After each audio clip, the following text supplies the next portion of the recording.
আচ্ছা, এখন আমরা পড়বো আসো নিডারিয়া। এখন আমরা পড়বো নিডারিয়া। তো নিডারিয়া শব্দটি কই থেকে আসছে? নিটেল, ন্যাটেল থেকে আসছে। ন্যাটেল শব্দের অর্থ হচ্ছে কাঁটা। তার মানে এই যে এই নিডারিয়া পর্বের প্রাণীরা এদের দেহে কিন্তু কি থাকবে? কাঁটাযুক্ত থাকবে। ঠিক আছে? তো আমরা পরিফেরার ক্ষেত্রে কি দেখছিলাম? পরিফেরা হচ্ছে ছিদ্রাল প্রাণী। ঠিক আছে? আর আমাদের নিডারিয়া কেমন প্রাণী? আমাদের নিডারিয়া হচ্ছে কিন্তু কাঁটাযুক্ত প্রাণী। ঠিক আছে? আচ্ছা, তারপর দেখবা যে এটা কে আবিষ্কার করেন?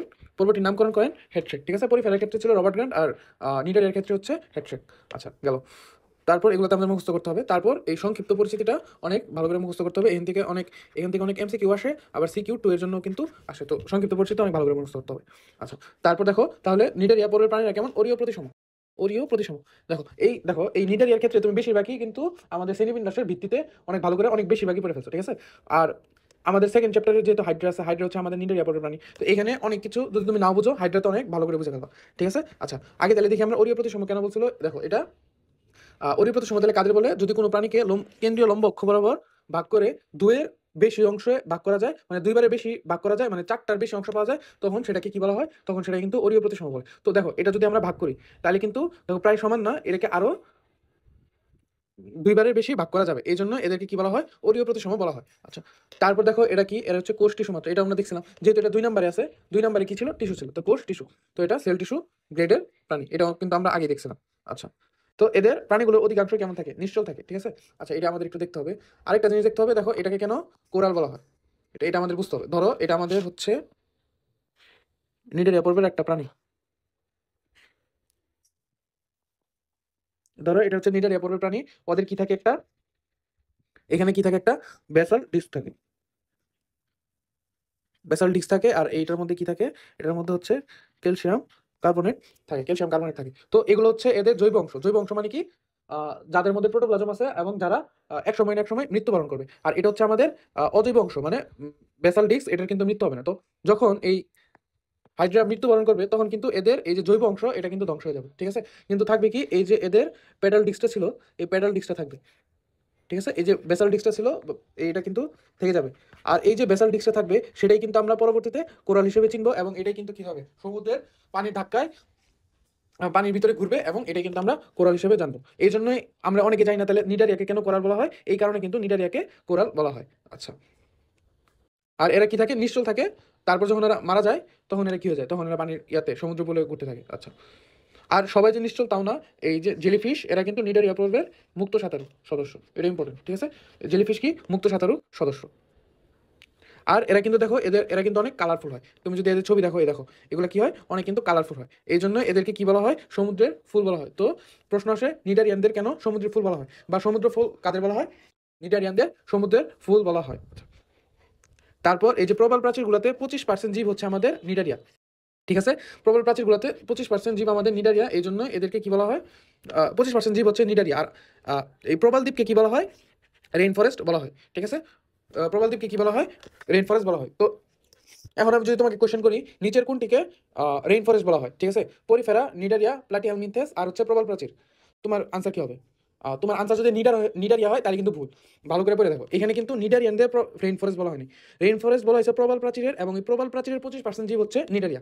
দেখো দেখো প্রবাল প্রাচীর তাই পৃথিবীর অন্যতম রত্ন ভান্ডার হিসেবে পরিচিত, এবং সমুদ্রের রেইন ফরেস্ট নামে অভিহিত। তাহলে এটা কিন্তু ইম্পর্টেন্ট যে প্রবাল প্রাচীর কিন্তু আমাদের রেইন ফরেস্ট, নিডারিয়া না। এটা কিন্তু আমরা কনফিউজ হই, এখানে কনফিউজ হওয়া যাবে না। এখন আমরা পড়বো হচ্ছে নিডারিয়ার বৈশিষ্ট্য। ঠিক আছে? তো নিডারিয়ারা কেমন? এদের সংগঠন মাত্রা কিন্তু টিস্যু মাত্র। এটা আমরা আগে পড়ছি, এবং এদের কিন্তু অরীয় প্রতিসম দেখা যায়। আচ্ছা, আমরা বেশিরভাগই কিন্তু শ্রেণীবিন্যাসের ভিত্তিতে এগুলো পড়ে আসছিলাম। তারপর দেখো এদের দেহ কেমন? দ্বিস্তরী। এটা আমরা পড়ছি। দ্বিস্তরী মানে কি? এদের ভিতরে এন্ডোডার্ম থাকে, বাইরে থাকে একটোডার্ম, আর মাঝখানে কি থাকে?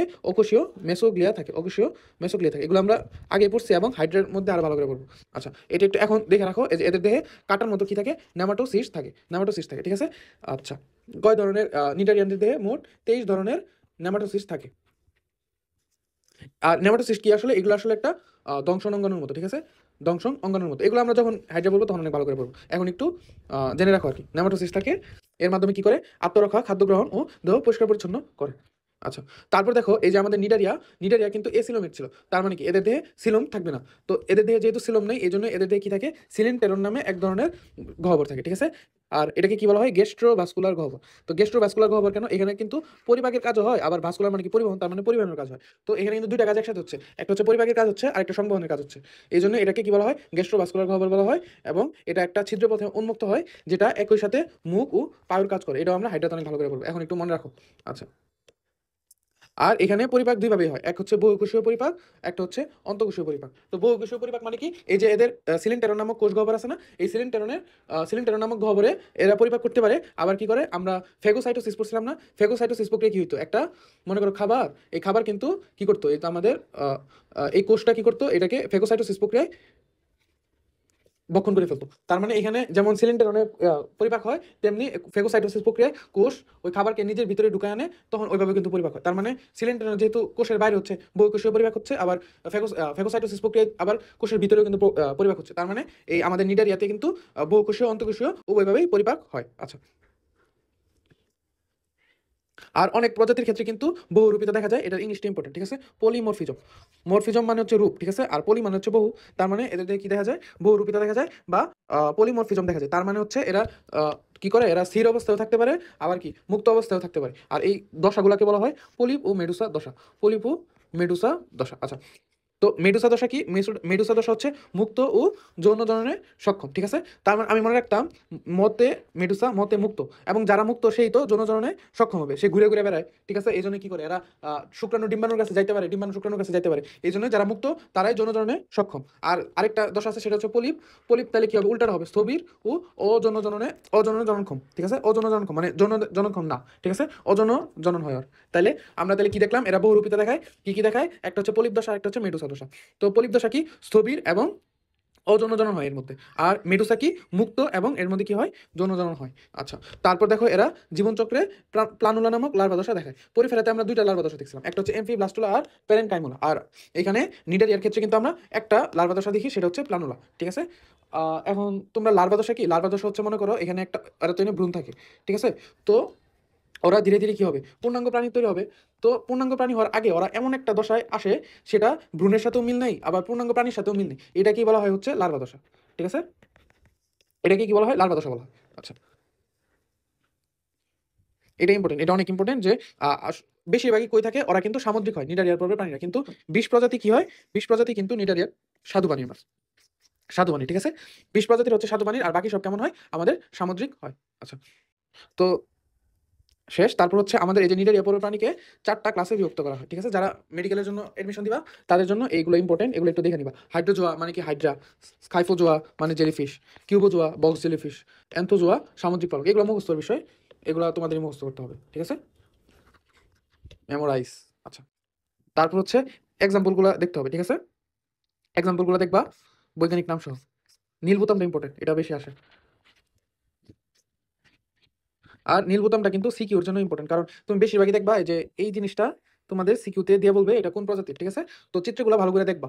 এমন না হয় যে তুমি পর্ব টর্ব সব জানো কিন্তু তুমি চিত্র জানো না, এই জন্য তুমি সিকিউ তো বুঝতে পারতেছো না, ঠিক আছে? এগুলো সিকিউ 3-4 এর জন্য কিন্তু বিশেষ করে এই যে কামানগুলা জেলি আর নীল বোতাম, এই দুটা কিন্তু আসে, ঠিক আছে? এগুলো সিকিউর জন্য ইম্পর্টেন্ট। আর নিডারিয়া পর্বের প্রাণীটা সিকিউর জন্য আসে, কারণ এটা যেহেতু এই পর্বে হাইড্রা আছে, তো সেহেতু এনে কিন্তু চ্যাপ্টার 1 আর চ্যাপ্টার 2 একসাথে করে দিয়ে দিতে পারে। আচ্ছা।